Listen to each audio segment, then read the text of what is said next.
I know, actually, Richard, that's a debate that's been ongoing there, and you've actually been speaking to some people about how Francis is seen as really not being all that conservative in some parts of the world.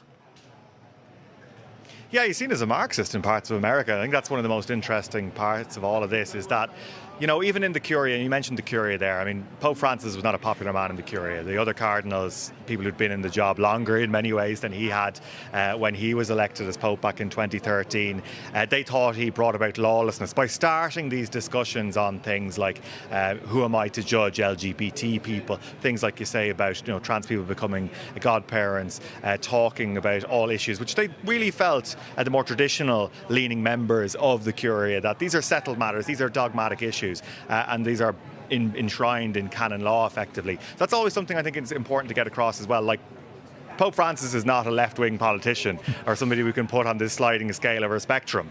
This is about a church, this is about a faith, and they have, you know, rules and they have belief systems. We can't be like, he's going to be this liberal politician, he's going to change this, that, and the other. He has to be somewhere in terms of the belief structure of the church. So in that regard, he is very much on the reformer side of things, a more liberal-minded one in that approach. That has led to some clashes, some very, very heavy clashes, particularly with the American side of the church, you could say. I think you could describe, probably accurately enough, Cardinal Leo Burke, an Irish-American cardinal, as Pope Francis's nemesis, critical very publicly of Francis so many times over the years, and Pope Francis is straying into politics many times in terms of the treatment of immigrants, and clashing effectively with the last man who he met in a public sense, J.D. Vance. J.D. Vance is somebody who Pope Francis, with very little disguise on this, wrote a letter to American bishops criticising, because J.D. Vance had talked about, on Sean Hannity's show, I think it was on Fox News, he talked about how he believed the Catholic teaching says that you start with your own family, then you go to your neighbours in terms of showing love,